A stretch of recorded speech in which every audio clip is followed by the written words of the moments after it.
Assalamualaikum warahmatullahi wabarakatuh.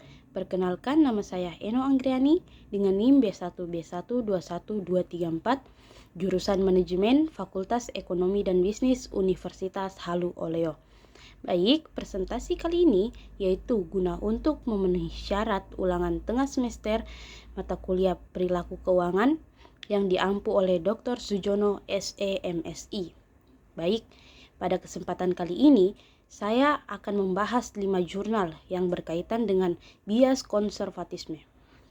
Langsung saja masuk ke bias yang pertama, yaitu yang berjudul Does Banking Deregulation Affect Accounting Conservatism, di mana yang penelitinya itu yaitu Wei Huang pada tahun 2021. Jurnal ini mengkaji dampak Interstate Banking and Branching Efficiency atau IBBEA terhadap konservatisme bersyarat dalam pelaporan keuangan. Penelitian ini menggunakan analisis regresi multivariat untuk menganalisis pengaruh kendala keuangan dan mekanisme pemantauan eksternal terhadap konservatisme bersyarat. Hasilnya menunjukkan bahwa IBBEA mempunyai dampak yang lebih nyata pada perusahaan-perusahaan dengan kendala keuangan yang lebih besar dan pemantauan eksternal yang lebih sedikit. Selain itu, efek dinamis IBBEA menunjukkan bahwa dampak terhadap konservatisme bersyarat berkurang setelah 2 tahun. Tes placebo lebih lanjut mengkonfirmasi dampak IBBEA terhadap konservatisme bersyarat. Nah, temuan studi ini penting karena menyoroti dampak yang tidak diinginkan dari persaingan perbankan terhadap pelaporan keuangan perusahaan peminjam. Penelitian ini memberikan wawasan berharga mengenai dampak perubahan peraturan di industri perbankan dan menyoroti pentingnya mengevaluasi potensi konsekuensi yang tidak diinginkan dari perubahan tersebut. Metodologi penelitian ini yang mencakup analisis regresi multivariat dan penggunaan variabel kontrol tampak kuat. Namun, keterbatasan penelitian ini seperti potensi endogenitas dan fokus pada perusahaan-perusahaan Amerika Serikat harus dipertimbangkan ketika menafsirkan temuan ini. Secara keseluruhan, penelitian ini memberikan kontribusi terhadap pemahaman mengenai dampak deregulasi perbankan terhadap praktik pelaporan keuangan dan memberikan landasan untuk eksplorasi lebih lanjut mengenai dampak perubahan peraturan dalam industri perbankan. Lanjut ke jurnal yang kedua, yaitu yang berjudul Credit Market Development and Corporate Earning Management Evidence from Banking and Branching Deregulation, yang dimana penelitinya itu Yichu Huang A, Frank Hong Liu B, dan Buhui Ziu C pada tahun 2023. Nah, para penulis menemukan bahwa deregulasi perbankan mengurangi intensitas manajemen laba. Dan dampak ini lebih terasa pada perusahaan-perusahaan yang memiliki keterbatasan finansial. Mereka juga menyarankan bahwa pengembangan pasar kredit eksternal melalui deregulasi perbankan mengurangi kebutuhan perusahaan-perusahaan yang memiliki keterbatasan finansial untuk melakukan manajemen laba yang mahal untuk mendapatkan pendanaan eksternal. Secara keseluruhan, penelitian ini memberikan bukti empiris bahwa perkembangan pasar kredit berpotensi menimbulkan efek kausal dan mengurangi intensitas manajemen laba di kalangan perusahaan. Namun, penelitian ini mempunyai keterbatasan, seperti fokusnya pada konteks spesifik deregulasi perbankan di Amerika Serikat dan ketergantungannya pada data keuangan yang tersedia untuk umum.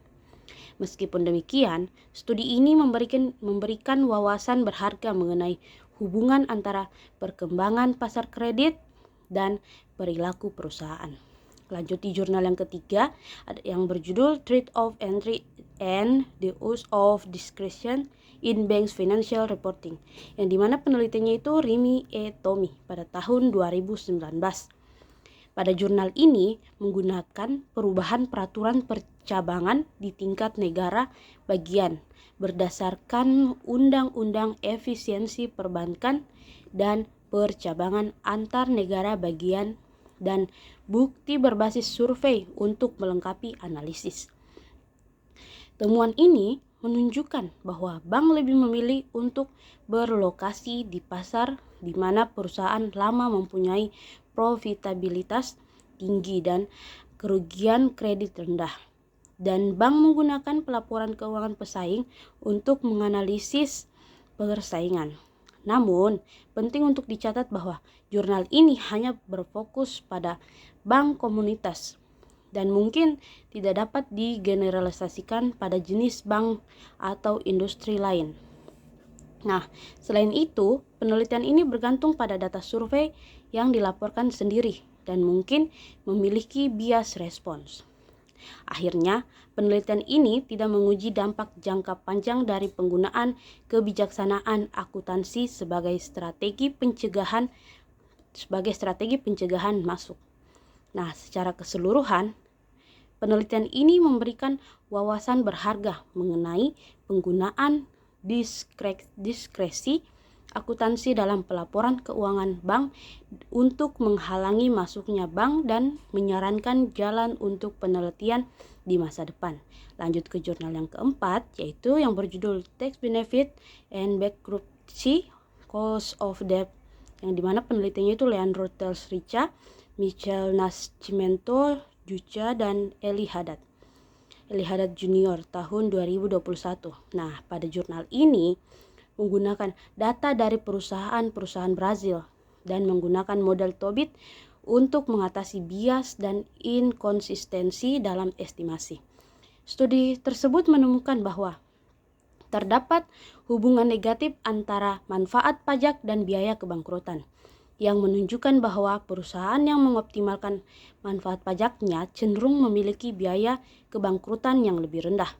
Nah, studi ini juga menemukan bahwa hubungan antara leverage dan peringkat risiko kredit bersifat endogen, dan penggunaan 3 proksi tarif pajak marginal memberikan hasil yang lebih kokoh. Secara keseluruhan, penelitian ini memberikan wawasan berharga mengenai hubungan antara manfaat pajak dan biaya kebangkrutan bagi perusahaan dan menyarankan beberapa jalan untuk penelitian di masa depan. Namun, perlu diperhatikan bahwa penelitian ini terbatas pada data dari perusahaan Brazil dan model Tobit yang digunakan memiliki asumsi tertentu yang harus dipenuhi. Meskipun demikian, temuan penelitian ini mempunyai implikasi penting bagi perusahaan dan pembuat kebijakan, khususnya dalam konteks reformasi pajak yang sedang berlangsung di Brazil. Lanjut ke jurnal yang terakhir atau jurnal yang kelima, yaitu yang berjudul Why are BHCS Organized as Parent Subsidiary as How do they grow in value?